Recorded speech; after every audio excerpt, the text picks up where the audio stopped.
Welcome to Pillow Talk Dreams, where every night becomes a story and every story leads you to peace. If you love calm voices, gentle journeys, and stories that help you drift into dreams, then don't forget to subscribe and let your nights be a little softer. Now close your eyes and let the story begin. The Sleepy Treehouse. The night was soft, the kind of night that didn't demand anything from the world. The wind moved slowly through the tall pines, whispering to the stars above. Somewhere deep in that forest, far from the noise of cities and the endless ticking of clocks, a faint golden light glimmered through the mist. Ethan had been walking for hours. The path beneath his feet was almost invisible now, covered in fallen leaves that glowed faintly silver beneath the moonlight. His backpack was light, but his heart was heavy, full of memories he hadn't spoken of in years. He wasn't running away. Not exactly. He was simply tired. Tired of noise. Tired of faces that smiled without meaning it. Tired of rushing through days that never felt like his own. When he saw the forest sign, Whispering Woods, it had felt like a calling, a place he had never heard of, but one his soul seemed to recognize. The air changed the moment he stepped in. It was warmer, softer. Every sound was hushed, like the world was holding its breath. Somewhere an owl called. Somewhere else a stream whispered over stones. And then he saw it. Through a veil of mist, rising high among the branches of an old oak, stood a treehouse. Not like the kind children built. This one looked ancient, timeless. Lanterns hung from its edges, glowing gold against the darkness. The stairs, made of thick, twisted wood, wound gently around the trunk, leading up into the warm light above. For a long moment, Ethan just stared. The sight felt unreal, like something out of a forgotten dream. When he finally climbed, the wooden steps didn't creak. They welcomed him quietly, as if the tree itself was guiding his steps. Halfway up, he paused, glancing down. The forest below shimmered faintly, as though breathing. And then he heard it, a voice. Not loud, not clear, but soft, almost like the wind speaking his name. "Welcome back." Ethan froze. His heart skipped. He looked around, no one. Only the branches swaying gently above him. He shook his head and smiled faintly to himself. Maybe it's the wind, or maybe I'm just tired. When he reached the top, he saw the door. It was slightly open and warm golden light spilled through the crack. He pushed it gently. Inside, everything smelled of cedarwood and rain. A small fireplace glowed in the corner. There was a bed with soft, white sheets, a table carved from a tree stump, and books stacked neatly against the walls. Every object looked as though it had been waiting not just for someone, but for him. He took a step in, and the floor didn't groan, it sighed. Outside, the wind blew softly again. The rain had started, tapping gently against the wooden windows.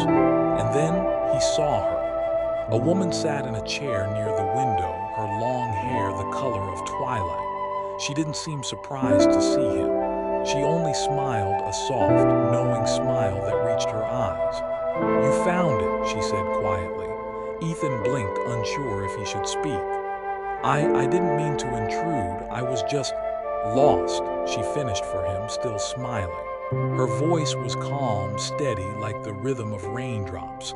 "That's how everyone finds this place." He hesitated. "What is this place?" She looked outside, watching the forest sway beneath the moon. "This," she whispered, "is the tree that sleeps, and it lets you rest when the world has forgotten how." Ethan didn't know what to say.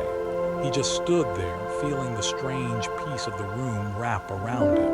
It wasn't just silence, it was something deeper, a kind of quiet that healed. The woman stood in motion toward the fire. "Sit. The night is long but gentle." He sat, feeling warmth return to his hands. The flames danced softly, casting golden light across the wooden walls. She handed him a cup of something warm. It smelled of honey and herbs. "What's your name?" he asked finally. "Ira," she replied. "And yours?" "Ethan." She nodded slowly, as if the name meant something she already knew. Outside, thunder murmured far away, low and sleepy. "Rest, Ethan," she said softly. "The forest will keep you safe tonight." Later, when he lay down on the bed, he felt the house move slightly, not swaying, but breathing like a living thing. The rain became slower, more rhythmic, and his eyes grew heavy. Somewhere in that space between waking and sleep, he thought he heard Ira humming, a tune that sounded older than time itself. And before the dream took him, he whispered into the quiet, "I think I've been here before." Outside, the forest listened, and the treehouse, wrapped in rain and moonlight, whispered back, "Welcome home." When Ethan woke, morning light was streaming through the wooden window slats, painting golden stripes across the floor. The rain had stopped. Outside, the forest shimmered, dew on every leaf, mist rising gently like breath from the earth. For a moment, he forgot where he was. Then he heard the quiet humming, the same melody from the night before. Ira was sitting near the window again, her hands wrapped around a steaming cup. She looked peaceful, as if she belonged to the forest itself. "You sleep softly," she said with a small smile, not turning around. Ethan rubbed his eyes and sat up. I don't even remember falling asleep." "The treehouse remembers for you," she replied. "It knows when someone needs rest." He looked around again. The air smelled of rain and cedar. The walls glowed faintly in the morning light. He noticed that some of the wooden planks had symbols carved into them, flowing patterns, almost like vines. "What are those marks?" he asked. Ira looked over her shoulder. "Old words," she said. "The language of the forest. My grandmother carved them before I was born." "Your grandmother?" Ethan repeated softly. Ira nodded. "She was the first keeper of this treehouse. Every generation, one of us stays to tend it, to listen when the forest speaks, and to guide those who are lost." Her tone was simple, but there was something timeless in her words, something that made Ethan feel very small and very safe. Ira stood, moving to the table where fresh bread and fruit had been set. "Eat," she said. "You'll need strength before the forest decides what to show you." He smiled faintly, amused by her choice of words. "The forest decides." "Oh yes," she said, pouring him a cup of tea that smelled of mint and rain. "Nothing here happens by accident, even you."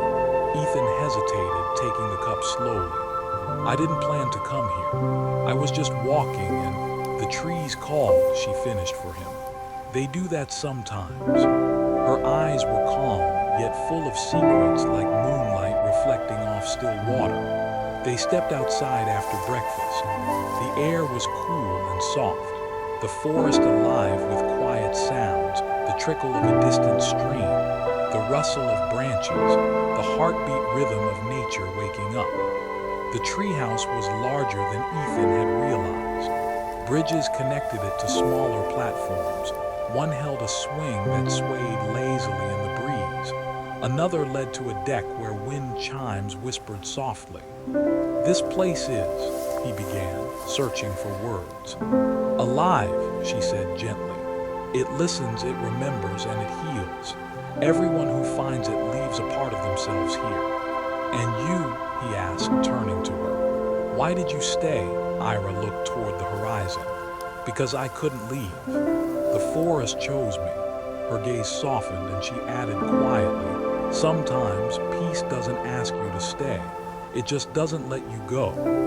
Ethan felt something shift inside him. A calm that wasn't just about silence, but about being seen.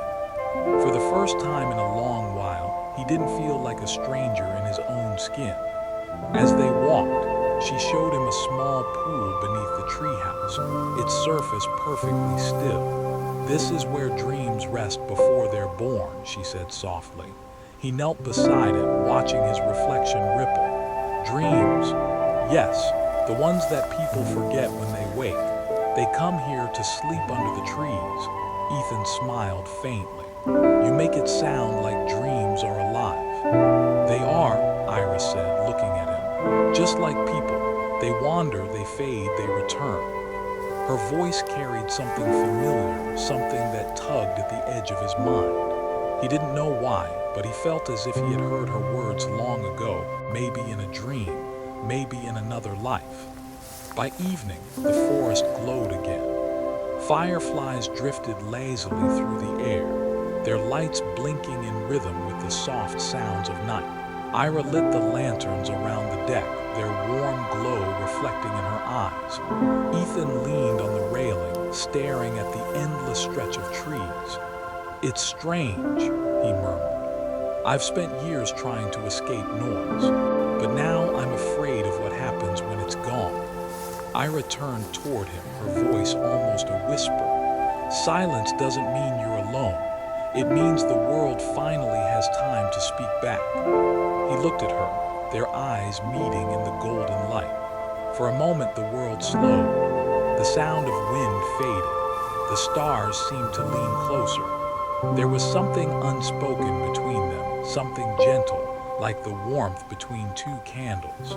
Later, when night settled fully, Ira sat by the fire again, humming that same tune. Ethan lay nearby, listening to the rhythm of her voice blending with the sound of rain beginning to fall again. Ira, he said quietly. That song, what is it? She smiled, eyes half closed. An old lullaby. My grandmother said it helps the trees dream. He chuckled softly. And does it help people dream too? Ira met his eyes, her voice softer now. It helps those who have forgotten how to. Ethan wanted to ask more, but his eyelids grew heavy. The treehouse swayed gently, the rain tapping like a heartbeat against the wooden walls. And before he slipped into sleep, he thought he felt a hand brush lightly against his, warm, fleeting, and kind. Outside, the forest whispered his name again, and deep in its heart, something ancient smiled. The rain had returned, soft, endless, patient. It fell through the night in silver threads, wrapping the forest in a cocoon of stillness. Every droplet carried a rhythm, every gust of wind a voice. Inside the treehouse, the air was warm and golden. The fireplace murmured softly, and the sound of rain on wood filled the space like a slow heartbeat. Ethan sat near the window, watching the mist curl around the branches. Ira sat beside him, quiet, weaving something from thin strands of silver thread. What are you making? He asked, his voice low so as not to disturb the calm. A dream catcher, she said without looking up. For the forest. It catches the dreams that drift too far. Ethan smiled faintly. And what happens when it catches one? It hums, she said. And the tree remembers the dream. Every hum you hear at night is the sound of the forest dreaming. He looked around then and realized that the treehouse was softly vibrating, not from the wind but from something deeper, alive. A slow, peaceful pulse. I think, he whispered, it's dreaming now. Ira smiled. Yes, and tonight it's dreaming of you. Hours passed. The rain never hurried, it moved like music. Ira lit small candles in carved wooden bowls and placed them near the walls. Their glow joined the golden firelight, painting soft halos around her hair. Ethan watched her quietly. There was something timeless about her, like she didn't just live in the forest, but with it. She moved as gently as falling rain. Ira, he said after a while, do you ever leave this place? She didn't answer immediately. Instead, she blew softly on one candle, letting the flame bend and return. I tried once, she said finally, but the forest called me back before dawn. It doesn't like when its keeper drifts too far. So you're bound to it, in a way. But it's not a prison, Ethan. It's a promise. Her eyes turned toward him, calm, deep, and full of understanding. You've made promises too, haven't you? Ethan looked away, his reflection trembling in the window glass. Ones I didn't keep. he said softly. To people who don't even remember me anymore. Ira's tone stayed soft. Then maybe that's why the forest let you in. It remembers what people forget. The rain deepened then, not loud, but more intimate, like it was listening too. That night, Ira brewed tea from pale green leaves that glowed faintly in the light. Moonleaf, she explained. It helps quiet the heart. They sat on the floor, sharing silence more than words. Ethan felt something in him unwind slowly, tenderly. He had forgotten what peace felt like. After a long while, he spoke. You said the forest dreams. What is a dream about? Ira tilted her head, smiling faintly. About moments that never ended. About people who left but still walk here in spirit. About you, perhaps. Me, she nodded. Every traveler who enters becomes part of its story. Even if they leave, their echo stays. Maybe that's why you felt it calling before you arrived. Ethan's heart softened at her words. So this isn't the first time I've been here. Ira didn't answer. She simply looked at him, the kind of look that said she knew more than she could tell. Later, as the night deepened, thunder rolled softly across the horizon, slow and sleepy. Ira moved to the window, resting her hand against the glass. The candlelight made her look like part of the glow itself. You should rest, she said quietly. Ethan shook his head. I don't want to sleep. Not yet. She turned toward him, her eyes gentle. Why? Because every time I close my eyes, I feel like I'll wake up and find all of this gone. Ira walked closer, her bare feet silent on the wood. She knelt beside him, and for the first time her hand brushed his cheek, soft, careful, like she was afraid he might vanish too. You won't lose it, she whispered. The treehouse only disappears from those who stop believing in it. You've already found your way here, and that means it will always find you again. Ethan closed his eyes then, not to sleep, but to feel that moment, the warmth of her hand, the hush of rain, the pulse of something ancient beneath them both. When he opened them again, she had moved back, sitting quietly near the fire. He smiled faintly. You're not just the keeper of this treehouse, are you? Ira looked up, her expression unreadable. What do you think I am? He hesitated. A dream, she smiled, slow, knowing, and beautifully sad. Maybe. Or maybe I'm what the forest sends when someone finally stops running. Hours later, Ethan drifted into half-sleep. The rain became a lullaby again. He dreamed of walking through the forest, but now the trees were glowing faintly, whispering his name as he passed. In the distance, the treehouse shone like a golden star suspended in mist, and in front of it stood Ira, holding the dream catcher she had woven. She hung it on the door, smiled at him, and whispered, "Don't wake too soon. The night still needs you." When Ethan opened his eyes, morning light had returned.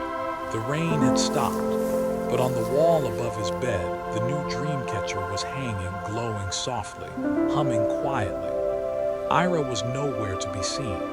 Only her voice lingered, faint and comforting, carried by the morning breeze. Every dream leaves something behind. Don't be afraid to find what's yours. Ethan sat there for a long time, his heart both full and still. Outside, the forest shimmered with sunlight as if smiling back at him. Morning returned like a soft sigh. The forest was calm, glistening after the night's rain. Every leaf sparkled under shy sunlight, and the air smelled clean like beginnings. Ethan stood on the wooden balcony of the treehouse, watching small birds hop from branch to branch.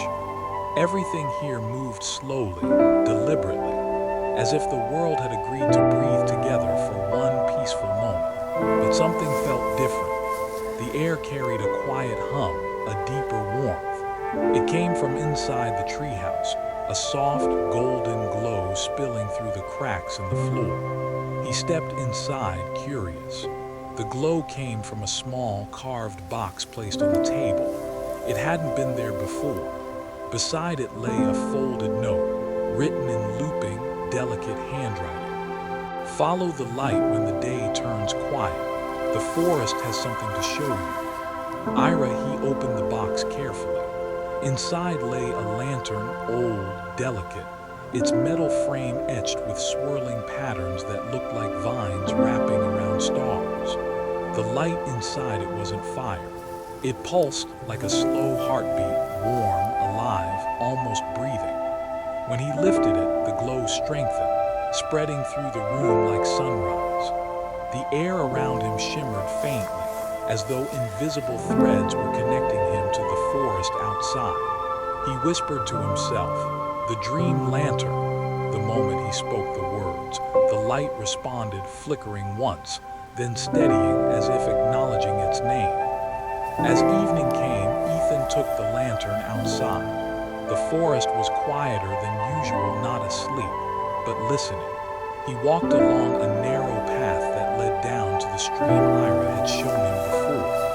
Every step seemed guided, every turn familiar. The lantern's glow reflected on the water, painting ripples of gold. And there, on the opposite bank, he saw her. Ira stood barefoot among the reeds, her hair loose, catching the fading light. She smiled when she saw him. "You found it," she said softly. "I think it found me," he replied. She nodded. "That's how it works. The dream lantern only appears when someone is ready to see what still lives inside their heart." Ethan looked at her, the soft light between them shimmering. "And what if I'm not ready?" Ira smiled faintly. "Then it will wait. The forest has no clocks." They sat beside the stream, the lantern between them. Its glow danced across the surface of the water, reflecting both their faces, hers calm and radiant, his thoughtful and unsure. "Ira," he said after a long silence, "why me? Why does this place feel like I've known it all my life?" She didn't answer immediately. Instead, she reached out, touching the lantern gently with her fingertips. "The forest remembers souls," she said quietly. "When someone lives too long in noise, it calls them home, not to where they came from, but to where they belong." "And this is home?" he asked. Ira looked up at him then, her eyes deep and shimmering like the forest itself. "It could be if you stopped trying to wake up from it." Her words sank into him like rain into dry earth. For the first time, Ethan felt the weight of everything he had left behind, the rush, the emptiness, the quiet ache of a life without peace. Here, there was no hurry, no expectations, only presence. And Ira, a voice that felt like silence made human. They spent hours beneath the trees, talking softly as the sky turned from gold to blue, then to silver. Fireflies drifted lazily around them, their glow matching the rhythm of the lantern. At one point, Ira leaned closer, brushing a strand of hair from his face. Her touch was light, like the whisper of rain. "The lantern shines brighter when someone finds calm," she said. "Look." He turned toward it. The glow had deepened, warm and golden, wrapping them both in a soft halo of light. "What does it mean?" he asked. "It means," she said, her voice low and tender, "you're beginning to remember who you are beneath the noise." Ethan's breath caught slightly, not from surprise, but recognition. "And who am I?" Ira smiled sadly. "The one the forest's been waiting for." For a long moment, neither of them spoke. The rain returned, soft, steady, wrapping the night in rhythm. The lantern flickered gently, responding to every breath they took. Ira looked up, her eyes reflecting the light. "Do you know why it's called the dream lantern?" Ethan shook his head. "Because it keeps dreams alive even when people stop believing in them," she whispered. "If you light it every night, it will show you what your heart still longs for." "And what does your heart long for?" he asked quietly. She paused. For the first time, her voice trembled. "To not be forgotten when morning comes." Ethan stared at her, the meaning sinking deep. He reached for her hand slowly, gently, and this time she didn't pull away. Their fingers intertwined, warm against the cool rain. The forest hushed. The lantern's glow deepened, surrounding them in soft gold. Ira closed her eyes and leaned her head against his shoulder. And for the first time in years, Ethan didn't think of the world he'd left behind. He only listened to her breathing, to the rain, to the forest's heartbeat beneath them both. When dawn came, the lantern had dimmed. The world turned pale blue again. Ira stood near the window of the treehouse, looking out at the horizon. Ethan stirred from sleep, the lantern still in his hand. "Will it always shine like this?" he asked. Ira smiled gently. "Only as long as you remember the peace you found here. Forget that and it will fade." He stood, walking toward her. "Then I'll never let it fade." She turned to him, eyes warm, filled with something that felt eternal. "Then the forest will always know your name." Outside, sunlight streamed through the trees, catching in the branches like tiny flames. The forest was awake, alive and listening. And as Ethan looked at Ira standing in that light, he realized something he hadn't before. Peace wasn't a place, it was a person. The day passed quietly, as if the forest itself knew that time was running differently now. The air was thick with the scent of pine and rain. The treehouse stood bathed in golden dusk, its lanterns flickering in rhythm with the slow heartbeat of the woods. Ethan sat on the balcony, watching sunlight melt through the branches. Ira stood nearby, her hair moving gently with the breeze. Neither spoke for a long time. The silence between them was full, not empty. Finally, Ira whispered, "Tomorrow the path will open again." Ethan turned to her, his voice low. "What path?" "The one that leads back to where you came from."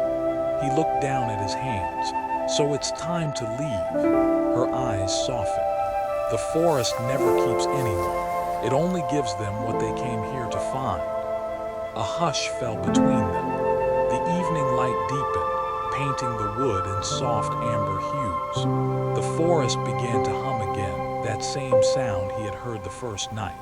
A whisper of life moving through every leaf and root. Ira turned toward him, her voice almost lost in the breeze.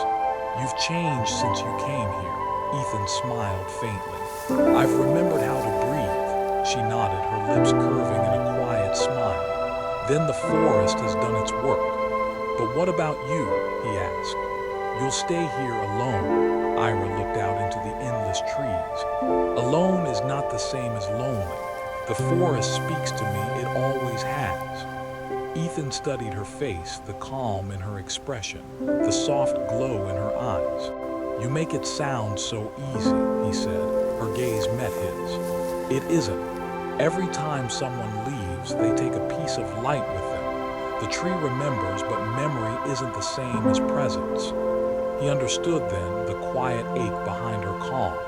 She had watched countless travelers come and go, carrying peace back into a world that forgot her by morning. But he wasn't sure he could forget. Night fell softly, draping the forest in deep blue shadows. The dream lantern glowed beside them, brighter than ever, as if it too didn't want to let go. Ira stood, her silhouette framed by the lantern's light. "Come with me," she said. They walked down a narrow path winding through the trees. The forest was alive with whispers, soft, endless, loving. After a few minutes, they reached a small clearing where the ground shimmered faintly, like the stars had fallen to rest there. Ira turned to him. "This is where all paths begin and end." He looked around. "It's beautiful. It's memory," she said. "Every traveler who has found peace here leaves an echo. If you listen closely, you can hear them." Ethan closed his eyes. The wind brushed past him, carrying faint murmurs, laughter, whispers, sighs, like distant dreams floating just out of reach. It was as if the forest was alive with every soul that had ever healed. When he opened his eyes, Ira was looking at him, not smiling, not sad, just present. She stepped closer. "Ethan, what will you choose?" He hesitated, his throat tight. "If I leave, I'll lose this. I'll lose you."